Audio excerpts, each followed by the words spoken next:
Gipangunahan ni Pangulong Rodrigo Duterte ang inaugurasyon sa world-class Cebu-Cordova Link Expressway sa nahitabong ribbon cutting ceremony sa CCLEX Toll Plaza niadtong Abril 27. Sa nahitabong ribbon cutting, imbis nga gunting ang gamiton, kay giagiyag kinig presidential vehicle sa tunga sa tulay, isip simbolo sa expressway para sa mga motorista. People of Cebu and the Philippines, your Cebu-Cordova Link Expressway. Sa nihimo pagigpulong sa Pangulo, gipanimbayan niini ang mga organisasyon o mga lokal nga pagagamhanan nga nakiglambigit silang oras aron makumpleto ang naasoy nga proyekto. I congratulate Metro Pacific Tollways Corporation, Cebu-Cordova Link Expressway Corporation, the local government units of Cebu City and Cordova on the completion of this new iconic landmark despite the challenges brought about by the so many problems, the pandemic and death. Ang 8.9 km CCLEX na nagkonekta sa Cebu City ug munisipalidad sa Cordova kay gibanabanang magserbisyo sa 50,000 ka motorista kada adlaw. Nahimong emosyonal na po ang presidente sa iyang pagigpulong sa hadol nga pagtapos sa iyang termino. There's a time to kill and a time to stop because you are not supposed to be doing it.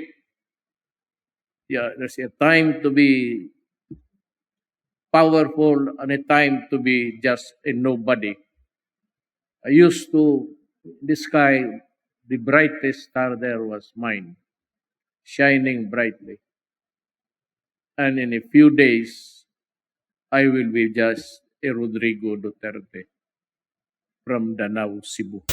Ang national elections kay may tabo sa Mayo 9, 2022, Lunes, kung diin magpili ang katawan sa ika-17 nga Pangulo sa Pilipinas. Bisaya Gyud! Bisaya Gyud! Bisaya Gyud! Giaprobahan ni Pangulong Rodrigo Duterte ang balaod nga gikatak ng maghatag sa monetary compensation sa mga nahimong biktima sa Marawi Siege niadtong tuig 2017. Base sa Republic Act No. 11696, magbuhat kining Marawi Compensation Board o MCB nga malambigit sa usa ka chairperson ug 8 ka miyembro. Nakabutang pud sa balaod nga ang compensation kay tax-free para sa mga qualified claimants nga nawadag mga kabtangan tungod sa Marawi Siege. Ang paghatag sa monetary compensation kay makadawat gawas sa 30 ka adlaw human maaprubahan sa Marawi Compensation Board ang isa ka claim. Bisaya Gyud! Bisaya Gyud! Bisaya Gyud! Gipirmahan ni Pangulong Rodrigo Duterte ang Republic Act No. 11699 o ang balaod na nagdeklara sa adlaw sa Agosto 30 isip National Press Freedom Day.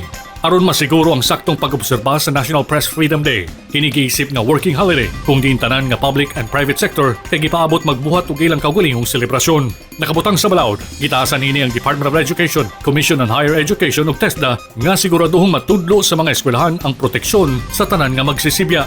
Ang Republic Act No. 11699 nga gipirmahan niadtong Abril 13 kay gibuhat alang pag-ila kang Marcelo H. Del Pilar, ang amahan sa Philippine journalism.